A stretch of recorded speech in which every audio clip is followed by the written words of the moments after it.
Welcome and thank you for joining us for the NEFE High School Financial Planning Program webinar. I'm Lori Hendrickson, and today we'll be talking about the NEFE High School Financial Planning Program as well as providing you some resources from the University of Minnesota Extension. With me today are Sarah Kroimans and Becky Hagen-Jokola.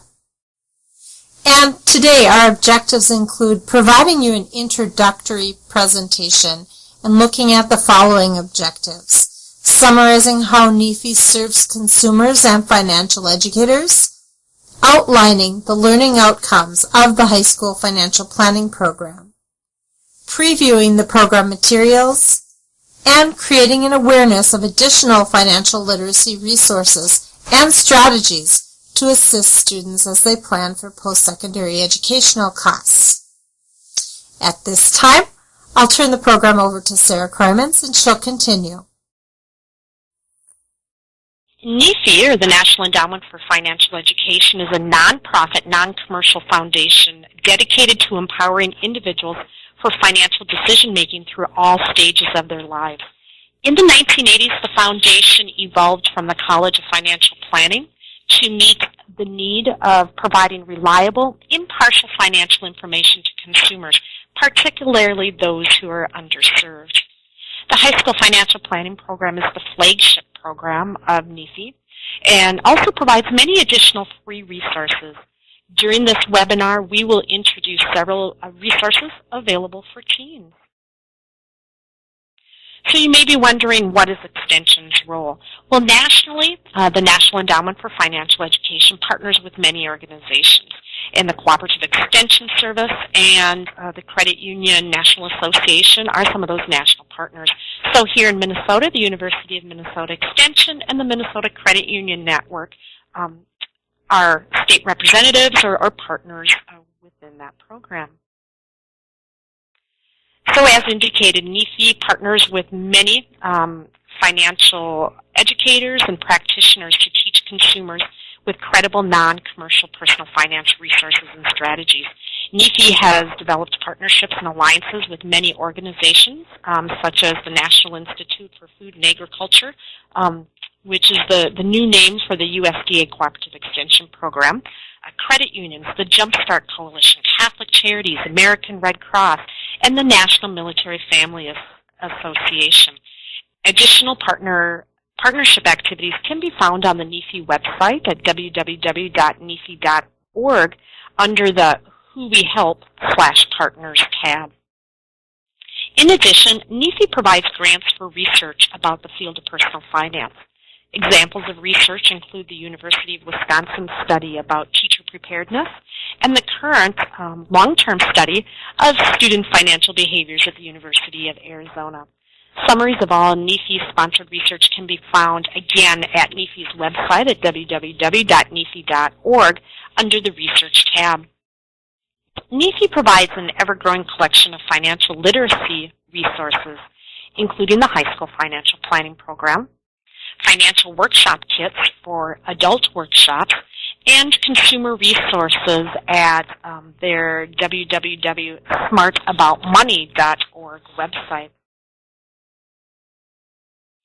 This slide provides a visual showing NEFE's target audiences across the life cycle.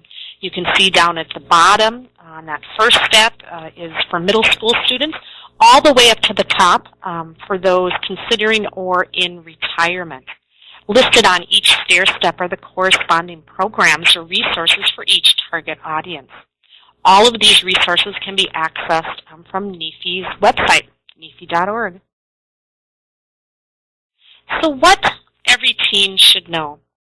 Since the mid-1980s, the High School Financial Planning Program has reached nearly 8 million students across the country and at over 100 military bases around the world. The High School Financial Planning Program is designed for teachers and youth mentors who want to help students get off to a good start managing their own finances. The program is designed for in-person teaching. That can happen in a traditional classroom, perhaps in a workshop, or in one-to-one settings. The program is used both in public and private schools, homeschool settings, community youth programs, Scouts, 4-H, church, seminars, junior ROTC or ROTC programs, adult and youth learning centers, and juvenile detention centers. The High School Financial Planning Program has been revised a few times over the years, and after each revision of the program, after it's been in circulation for 2 to 3 years, the program impact has been evaluated. And the most recent study of the program revealed that students who participated in the High School Financial Planning Program actually increased financial knowledge, confidence, and ability to apply what they have learned. The 2 most recent impact studies can be found on the program website. So the High School Financial Planning Program is designed to equip teens for financial independence in 3 ways, as you can see on this slide. Learners will build confidence in handling financial matters. They will use what they've learned to apply sound financial principles. And learners will use what they've learned in practice to exhibit mindful money management behaviors long after participating in the program. And so the key concepts we want young people to apply include spending less than what they make, growing their money, and protecting what they have. Now with that third bullet, we talk about mindful money management behaviors. And when NEFE uses that term, it's used to reflect the reality that not all behaviors are going to be sensible. Rather, mindful behaviors indicate that the consumer has considered the consequences to their actions and is willing to accept responsibility for those outcomes. So now it's time to hear from our participants. And so Lori is going to be pulling in a poll here, and we would like to know how you have connected with the High School Financial Planning Program. And so on the right-hand side of your screen, you will see the poll where you can place a vote. And actually, you can indicate as many that apply to you. So tell us, which activities have you completed? Have you registered as an instructor for the High School Financial Planning Program? Have you ordered instructor materials or ordered student materials? Have you used the High School Financial Planning Program in your classroom, or none of the above? So you can go ahead and vote or indicate as many of those that apply to you, and then be sure to hit the Submit button down on the right-hand side just below the poll. Nobody has registered as an instructor yet. One person has ordered materials, so I'm guessing you've registered if you've been able to order materials. 2 people have ordered student materials. 1 has used it in their classroom. So we have got a great audience on the webinar here today with a lot of introductory materials, so we're hoping that this will be very useful for you. Thank you for sharing. So let's take a look at the High School Financial Program features. The curriculum is designed to include the following features as listed on the slide. It teaches fundamental personal finance topics. It's easy to use and flexible. It provides an opportunity for students to apply what they have learned. Teacher trainings are available, and you're participating in one of those today. It provides an opportunity for teachers to engage with one another via the forum and on Facebook. And it features a growing collection of resources on the NEFE website. And we'll be covering these program features on the next couple of slides here. Throughout the High School Financial Planning Program, students have opportunities to reinforce skills that relate to multiple program outcomes. These transferable skills can be applied in other settings beyond the personal finance course or workshop. Goals, decision-making, values, personal, gathering information, and organizing records help students have a plan and monitor their plan. Now, if you happen to have a student guide in front of you, I would ask you to flip to page 40 in the back of the student guide, which is the last page. And all of this page 40, is the same in all of the student handbooks. And it provides several memory aids that are integrated into many of the lessons, including a SMART goal guide, decide steps to help with decision making, a stop, drop, and think before you buy test, and an overview of the financial planning process. The program materials are categorized into 6 topical modules, as shown on the slide. They are also listed on the inside cover of each student guide. Each module targets a foundational personal finance learning outcome, and it's made up of multiple lessons and learning activities. It also includes performance assessments that measure a student's ability to actually perform target competencies under authentic conditions. Each lesson also targets a competency that addresses one or more of the program learning outcomes, and it's designed so that the students practice and, again, apply what they've learned as a result of the learning experience. Every module includes online learning resources, a student guide booklet, and teacher lesson plans. The curriculum is designed so educators can teach the 45-minute lessons in any sequence they decide based on their local requirements and their students' needs. Teachers have the flexibility to select each module and lessons they want to use. So they can use some or all of them based on, again, what time they have to cover the curriculum.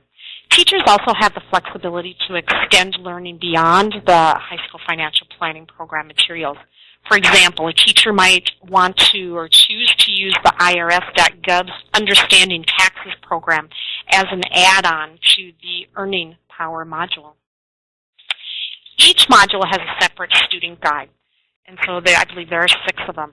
Each learner can have his or her own little workbook to use during the lessons and to keep and use later as a reference guide. Teachers can order or download each module for every student, or just the modules that will be covered in the class or workshop. The content is written at an 8th grade reading level and is relevant specifically to the lives of teens. The content includes theory, storytelling to show relevance, and activities. All right. The inside cover of each guide lists the program modules. And so this is an example here of an inside cover, and this is what each of the program modules would look like with the list of each of the 6. Each guide features 2 teen case studies throughout the booklets as readers follow one student in either grade 11 or 12 or another student in grades 8, 9, or 10 while covering the personal finance concepts within the booklet. For example, Module 1 features a senior high school student, Michael, and a freshman student, Selena. Activities are embedded into each guide so students can process and practice as they learn new content. Each student guide is a different color, which is really nice for quick identification. And the student guides are designed to cover the basics of personal finance that seem really most relevant to those students in grade 8 through 12. Further learning and additional concepts are available in the ever-growing collection of online learning activities at NEFE's website. And then registered users can access the student guides in 2 ways. First, they can place an order to request a shipment of enough copies for their student and shipments at no cost, or you can download the student guides right off the website. So instructor materials. Easy to access those lesson plans and learning materials. They can be obtained, again, online there, or the instructor packet there, the option to order. You can get the lessons, the complete set of 6 student guides, the color-coded 3-ring binder dividers, and then teachers can add what they want to the module by placing those in their 3-ring binder. So within the teacher lesson activities are strategically choreographed to address specific learning objectives and guide students through the 4-phase learning cycle. And so the 4-phase learning cycle involves motivating or inquiring activity to introduce the value of what's being learned. The second step is to gather new information in small chunks. The third is to process and practice the new information in chunks. And then the 4th step of the 4-phase learning cycle is to wrap up with an application challenge activity. And so each lesson guides instructors through activities in the student guide, as well as offers suggestions for additional activities beyond the guide, including tasks to complete at home or independently beyond the class session. Each lesson pack includes a one-page student learning plan to share with the students to plan their work. This is also a useful document to share with students who might, or to share with the special ed instructors or aides who work individually with students, so they can offer suggestions or adaptations that meet the students' needs. So it includes a lesson overview, lesson outcomes, learning tasks, and lesson extension ideas. Each lesson includes an 8 to 15 slide presentation, so a PowerPoint presentation, and it comes complete with those facilitator teaching notes that are found in the lesson plan. So that's really nice to have. The lesson pack also contains all of the handouts needed for the lesson. Note that many of the lessons include information and activities beyond what is in the student guide. So the guide is just that, a guide for students to reference as they are learning about personal finance tasks. Each lesson addresses a specific concept and competency and actually goes a little bit deeper than the material provided in the student guide. The program is designed, let me see, we're going to go one more, here we go. The program is designed so students learn about and practice skills that relate to their own life situations.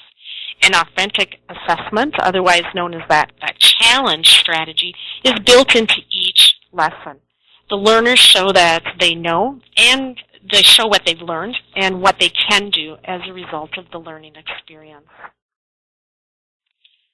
The www.hsfpp.org homepage, so the High School Financial Planning Program.org homepage is where the public can find general information about the program.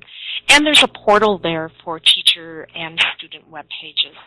This is where the portal is located for educators and students to register and log in to use the program materials. And here is a picture of the educator page where they can have access to those materials. This is an example of the instructor materials available for the first module. All of the instructional materials are available on these module pages. The download button in the upper left is used to only download materials that students use. The arrow shows where the lesson plan materials are available through hyperlinks. Teachers can also place orders for print materials from this page. The student page. The www.hsfpp.org student page is where the students can access the following. They can get learning activities that are assigned by their teacher. They can get worksheet templates such as a budget spreadsheet or decision-making forms. They can also access student guides in the PDF format. Please note that students will log in to access student content, but their personal contact information will not be requested, so that is good. Teachers can also gain access to everything on the student pages with another set of login credentials. Downloading the student materials. Users must be registered and logged in to access the download feature. The student learning materials are available in electronic format, so either Microsoft Word, Excel, and also a PDF format. Teachers and students can select the activities that they want to use during a particular learning experience. Now, I am going to pass the ball back to Lori, who is going to take us and talk to us about how the High School Financial Planning Program fits personal finance programs. Lori. Great, thanks, Sarah. The High School Financial Planning Program lessons are designed for 45 minutes of instruction, but they can be expanded to use any of the supplementary activities. Teachers and workshop leaders can pick which lessons to use and choose the sequence of lessons based on the audience, on their purpose, and their time frames. You can see the example on your screen of SMART goals plus a spending plan plus investing, and this could be a 3-hour workshop. The content is designed to be used as a standalone program or with other resources. And teachers are able to incorporate other favorite activities and resources into the NEFE program. And you see there the plug-and-play to supplement existing programs includes the investing module, maybe integrating with a stock study or stock simulation, and also the earning module, integrating with the IRS.gov tax unit. At this time, we'd like to have a little chat with you. And if you'd use the chat area, please, we'd like you to answer this question. How have you utilized the high school financial planning program materials in the classroom? And if you go to the chat area, and you should see a box, be able to type into that box, and then please select either all attendees or all participants and share your responses, and we'll collect some of those responses along the way. Wait a little bit here to get some responses. This is Sarah again, and I know the first time I used this webinar system, I couldn't see the chat box, and so you will see up at the top right-hand side of your screen a tab for participants, chat, Q&A. And so if you click on that call-out bubble, chat, the chat box will show up for you down below. I'm still waiting to see any comments. So even if you've used some of the materials and maybe not as a whole classroom activity, but just maybe a piece of something, please feel free to share those too. Okay, so we have a few coming in now. Have used the booklets as a supplement to personal finance. Nice for the students to have their own books and to use to explore later and as personal options. Have only used the older materials, but use the materials as a textbook, okay, and going through different sections throughout the semester and adding material. Yeah, and that's perfectly fine. And we'll talk more about some ways that we are providing some materials for you to supplement as well. We use all of the books, the lesson plans, and have enjoyed student activities. Very helpful for adaptation. That's great.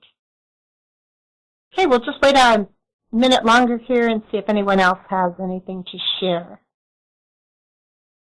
At this point, I'm not seeing any additional responses. Oh, maybe one more here. Okay, and I've also used parts of the PowerPoint. So it's nice to be able to have those PowerPoints available so that you don't necessarily have to create them all yourself. So great. Those are wonderful responses and uses of the materials and what they're meant for. And so hopefully we'll give you some other ideas along the way here. And so thank you for your responses. Let's move on. NEFE appreciates the collaborative partnerships with a variety of organizations, and we've mentioned some of these, so we'll just detail a little bit more. The Jumpstart Coalition, USDA NIFA Extension Service, America's Credit Union, and Army's JROTC program. Also, local and state representatives from these organizations can answer questions about programs and in some cases may be able to co-teach the lessons. And if you would like further information, we do have Minnesota Credit Union Network partners that are available to come into the classroom, and we have some materials related to that we usually take out to conferences and such. So if you would like those, please certainly let me know in the chat area, and I can make sure to send those out. And the Jumpstart Coalition is a national nonprofit organization. It's an organization of organizations that all share an interest in financial literacy among youth.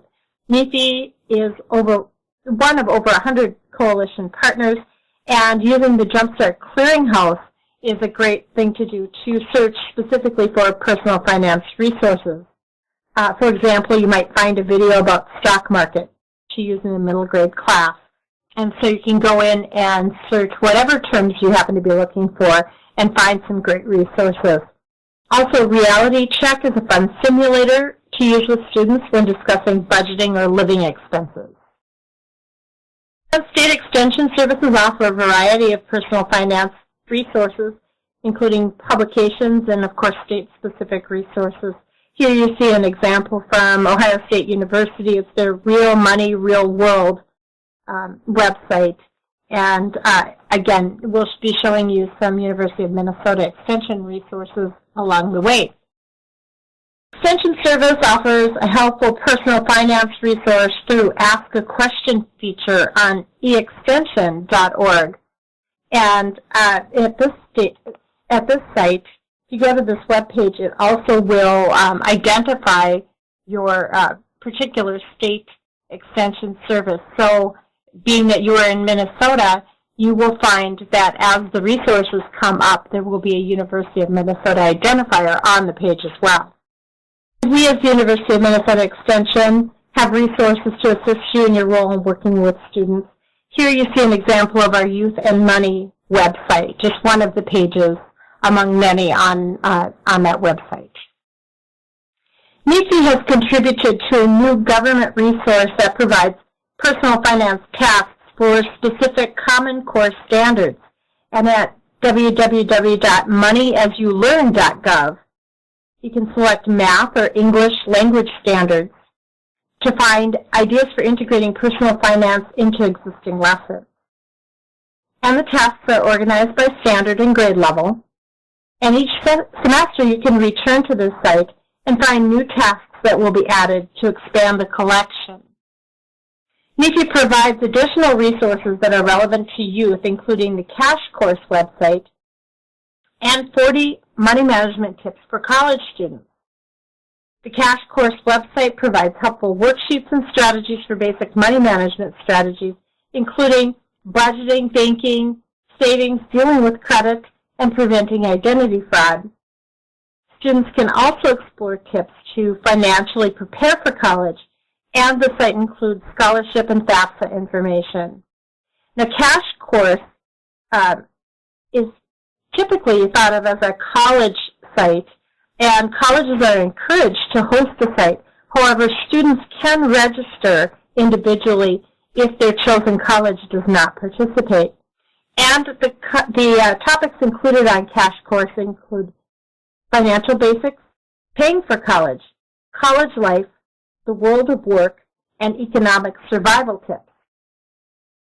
A PDF version of 40 money management tips every college student should know as a guide can be downloaded from the Smart About Money website or the High School Financial Planning Program website.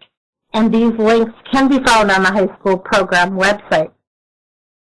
YourOwn.org. This NEFE resource includes money management tips for young adults who are starting out on their own.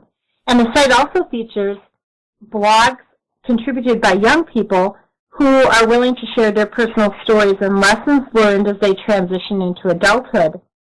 You can also find this link on the high school program site, and the site is part of the Smart About Money program. Spencer.org. Spencer is a fun site where people post short videos to confess poor money management, poor spending decisions, and share how they might have better used their money. And the videos are a great way to prompt some discussion about spending habits and opportunity costs. The NEFE Evaluation Toolkit. This evaluation toolkit guides users through the process of deciding what to evaluate and how to evaluate the program that they're involved in. What kind of impacts are you seeing? The toolkit includes a user guide and is equipped with a library of evaluation questions. And these are all related to categories of personal finance. At the bottom of the home page, you can find a link to watch an introductory webinar to learn more about the evaluation toolkit. And on the next slide, we'll take a look at examples of the question database. So here you can see that users can generate evaluation tools from the library of questions and add their own questions to customize a reusable evaluation form. The evaluation is saved electronically to reuse or modify it as needed.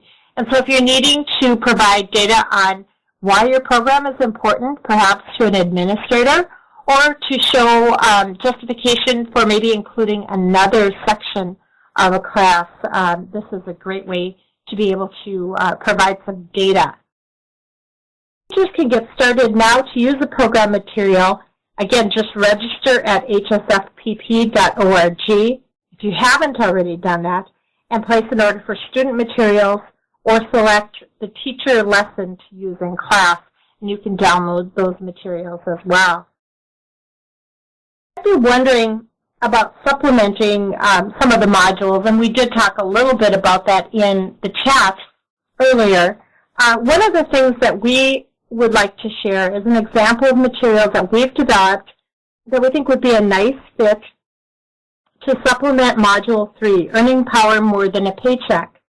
And you see there that the objectives in this module are making career and career preparation decisions, family communications related to plans, and understanding resources to limit post-secondary debt. These are all items that we have added then to our Module 3 learnings. So in the past few years, educators at the University of Minnesota Extension have been investigating post-secondary debt of students and how we can work to help students avoid an accumulation of debt in post-secondary education. And this material could be used with Module 3, and we'd like to share some of this information with you so you may use it with students and with their families. We know that nationally, we've heard statistics this year that students are graduating with an average of $33,000 in debt. So upon graduation, to come out with that kind of debt is very overwhelming for many students and families. And so we want to look at ways that we may be able to address helping students to understand before getting into this situation and how to limit debt along the way. So moving on, we would like to then talk with you a little bit further in the chat area. Again, if you don't see the chat area, go to that bubble on top of the webinar bar, and you should see chat there and be able to click on it and join the chat. Off to the side, then you will see a box that you can type into and select all attendees or all participants and share with us this information. What issues do you think or do you see that your students and their families encounter as they're preparing to finance higher education? And please share those thoughts along with us. And we'll take a little bit of time to do this. Usually takes a little while for, first of all, the thought process to sink in for us, and also then to start typing and getting some of those answers back. All right, Denise says, don't know where to start looking for the money. Yes, certainly. And we've recently heard some information that people often just opt out of some of this discussion because they are overwhelmed by all of the potentials that are out there. They don't know where to start. Yeah, don't know how to do FAFSA, certainly. A bit longer here, see if there are any more ideas coming in. In fact, we've been doing some workshops to talk about family communication and discussing what those options might be for students, and to go ahead and to make some decisions together as a family as far as educational goals, and also the to make some decision as to how they will access resources. Okay, also how to fit it into their budget. Yeah, certainly, you know, when you're looking at the high cost and not knowing what you might be eligible for in terms of assistance, how to fit it into an already tight family situation is certainly difficult.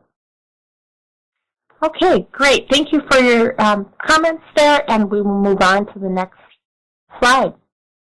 So one of the items that I mentioned that we have been concerned with is that students and families, as they prepare for and plan for students' entry into post-secondary education, is that idea of family communication throughout. And so as a part of this, and to understand what will be needed, it's important for students and families to discuss educational goals and their plans, what students want to do with their lives, and how they might reach those goals.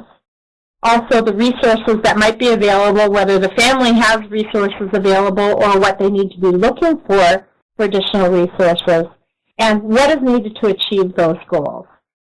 Also, who might take what kind of role? Will the student take on jobs in order to finance the education, what will the family provide, and understanding clearly what those roles are. Okay, and so we've identified 3 points at which students are making decisions, the 3 A's of decision and action stages, and these are accepting debt, accumulating debt, and attacking debt repayment. And so we're going to share some of those resources with you right now. For this section, we're looking to provide information to you all to assist in students in making informed decisions before accepting student loan debt, and to introduce you to web tools to assist students in accepting and accumulating debt. So why the need for this? Well, as our team looked at the issue of post-secondary debt, we began exploring what was currently happening and what factors make post-secondary debt different from other debt problems. And the following were factors that we explored. Right now, Americans owe more on student loans than on credit card debt. And due to the cost of college, there's a growing need for planning to pay for college. 6 out of 10 families don't have financial plans for that student's education upon enrollment. Also, long-term effects of student loan debt can have many impacts on life after college, and this is debt that does not go away, even in bankruptcy, and so we need to identify how to handle that debt.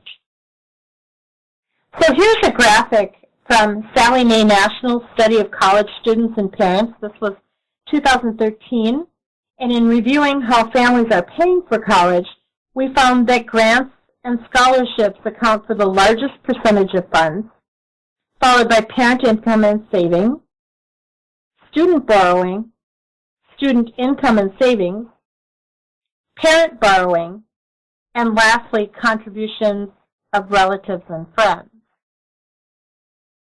We see that families are adapting to pay for college. Scholarship use has increased to account for 30% of college costs, and that's up from 25% 4 years ago.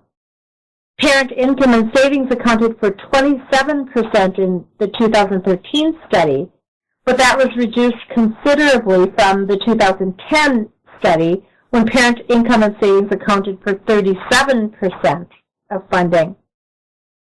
Families are considering school choice now as a part of their college costs. They take a look more closely at those choices among the colleges to see what they're getting, because they're becoming more cost conscious.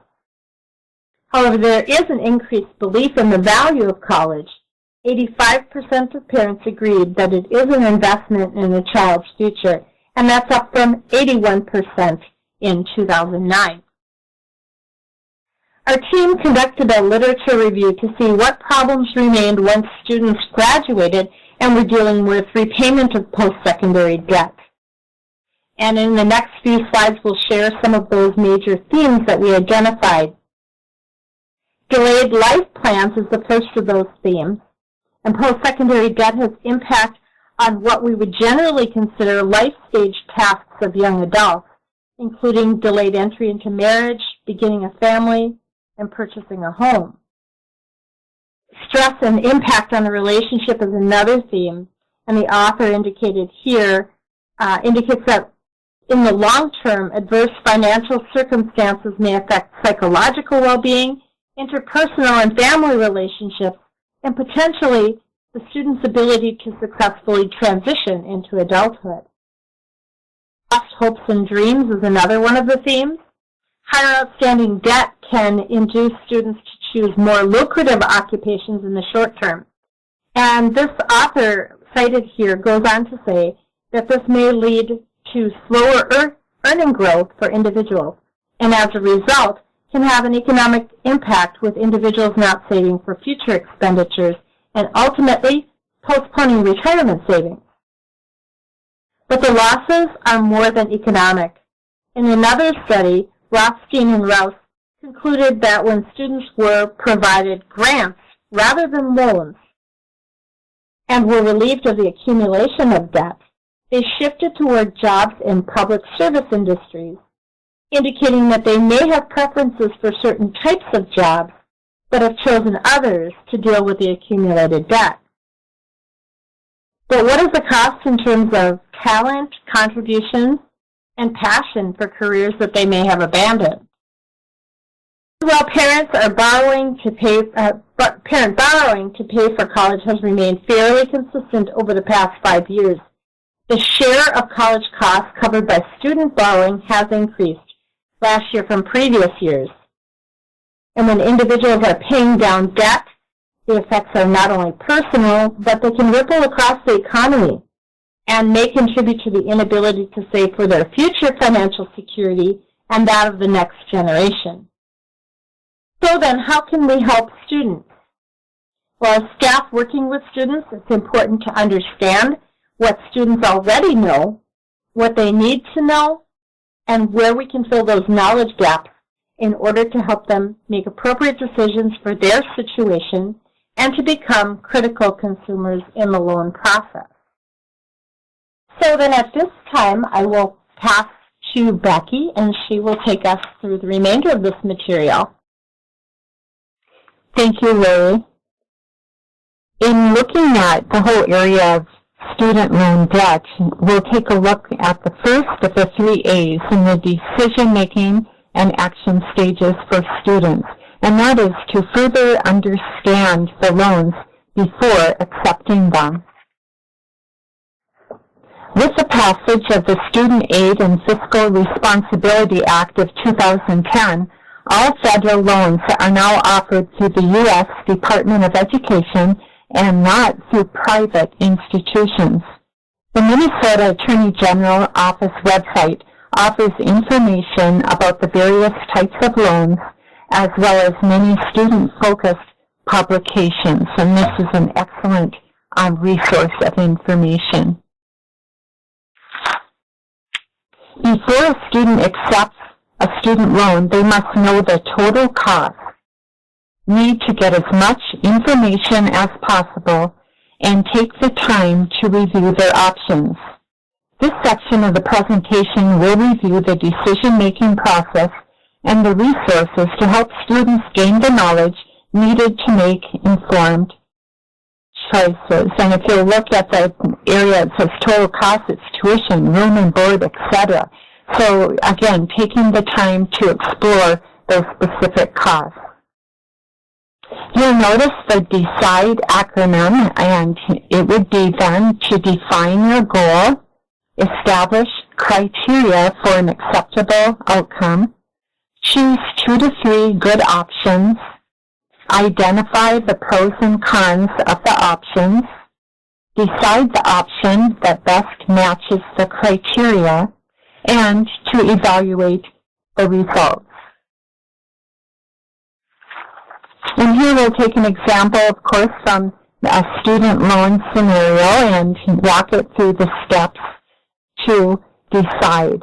And you'll notice step 1 then is to define your goal.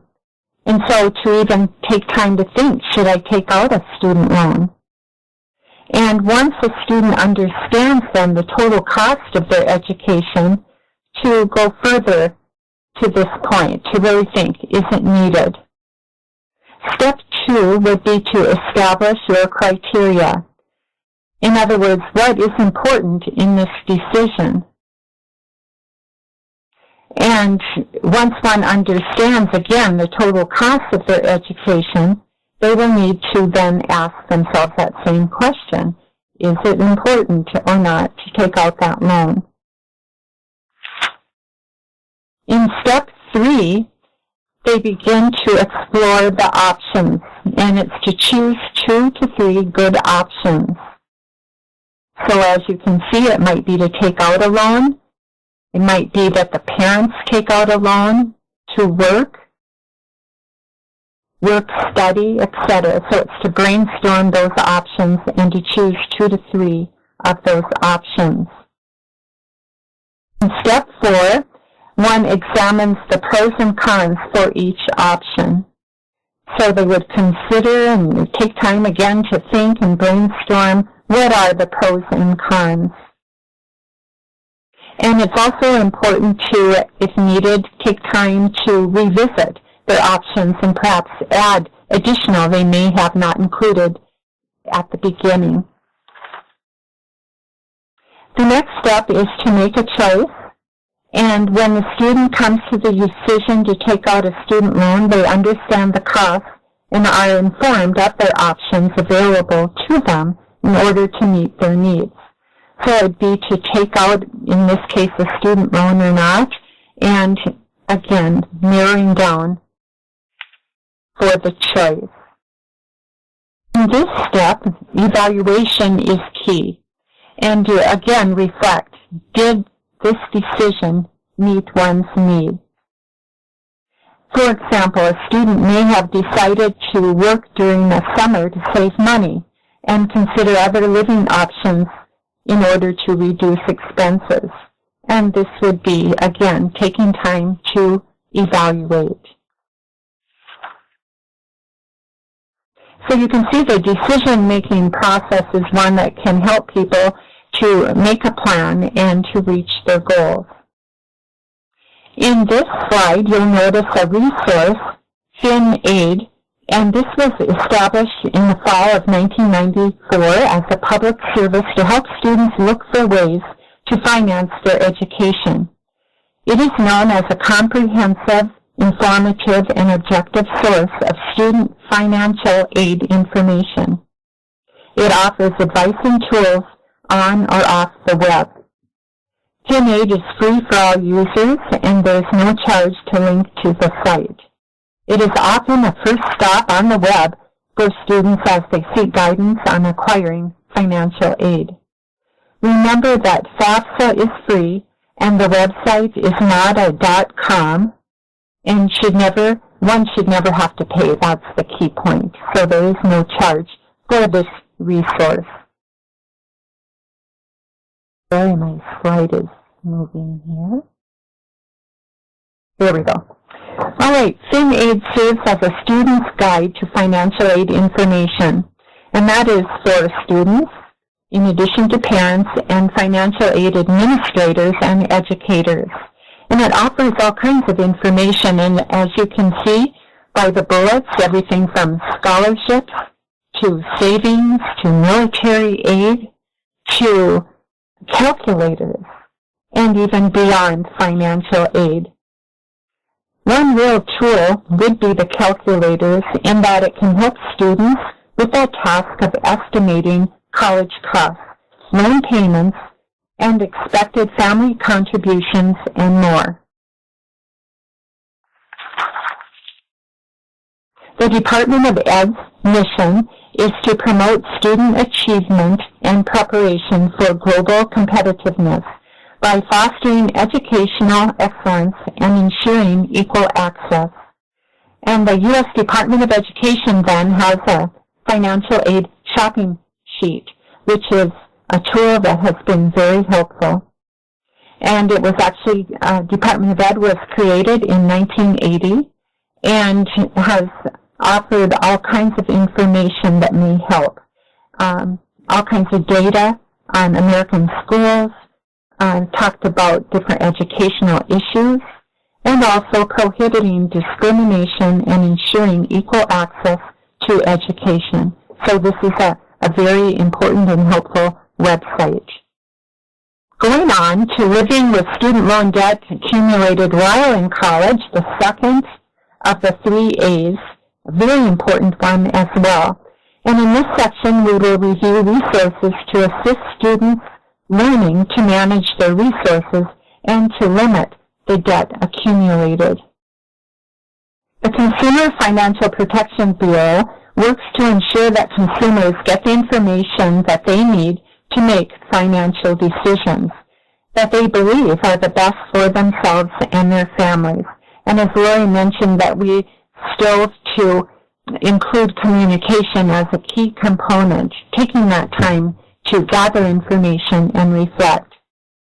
And when you think of consumers, when they have the information they need to understand terms and agreements, decisions become clear. There are several items on this website that are helpful for students to help them make them these important financial decisions. And we'll take a moment to take a look at those. The Consumer Financial Protection Bureau section on paying for college helps students compare college costs and the financial aid offers, in addition to choose the loan appropriate for their needs, and offers a site to help students manage their money. And we will take a closer look at some of the tools that are available. The part of the Know Before You Owe project, the Consumer Financial Protection Bureau worked with the Department of Education to create a financial aid shopping sheet, which we already mentioned, but again, noted to be a very helpful tool. Now that hundreds of colleges are adopting this clear and comparable form, the Bureau has built a tool that complements the shopping sheet to help students make comparisons that are tailored to their individual circumstances. If you are working with students or know some that might have received financial aid offers, this tool, when used, will help them understand how all those numbers impact their payments down the road. The Bureau's page on managing your college money helps students to identify their needs for a financial institution and financial accounts. This site in itself helps students look at options available to them in accessing financial institutions. There is an action sheet that can help students make this decision. We have looked at this page already as a source of information before taking out a loan, but the site also provides a loan payment calculator. This calculator computes an estimate of the size of your monthly loan payment and the annual salary required to manage those payments without too much financial difficulty. This loan calculator can be used with federal education loans, such as the Stafford, Perkins, and Plus, and most private student loans. And that we found that is so helpful, just looking at the reality of what type of salary might work to help pay back the loan. Cash Course provides financial education resources for colleges. It's online, it's free, non-commercial, and is brought to you by the National Endowment for Financial Education, referred to often as NEFE. And it is nonprofit, and 26 Minnesota institutions out of 148 post-secondary institutions use Cash Course. And that included everything from short-term certificate programs to research doctorate programs. So there is an opportunity to impact the effect of debt accumulation of students. Some points of interest regarding Cash Course: it can help students to build money management skills, survive in a tough economy, and prepare for success. In addition, the website is one that can be customized and dual-branded for institution needs. And it does provide easy access to financial resources for students. It's low maintenance and high value, zero cost, and as you can see, a wonderful potential tool to help. There's workshop materials that can be provided when a school enrolls with Cash Course. And they also have additional teaching resources that they share. So another tool that can be of use. We from the University of Minnesota Extension, working with post-secondary debt, also have some resources that can be helpful. And there you see the web address. Resource list of websites, decision-making worksheet, credit strategies for college students, spending strategies for going off to college, the college transition, and managing your college life resources. So a lot of good information that's out there. So at this time, we'd like you to share how you have or plan to assist students in their post-secondary education planning. So if you would write in the chat any thoughts you have on this, that would be very helpful. And if you would hit where it says to all attendees, then everyone would be able to see what ideas are shared. So we'll take just a moment, but please share any ideas that you have on how you will or plan to assist students in post-secondary education planning. So just take a moment. Becky, I just wanted to share also that I did post in the chat area the information on where to find those websites that you were sharing. Okay. And because we do have a couple of resource lists that we have used in previous webinars with student support service workers. And so those resources are listed on those presentations and on the fact sheets that we have available. So that's in the chat area too. Okay, thank you. And here I see a comment, thank you. A school offering a class just starting called College and Career Planning. Very good, yes.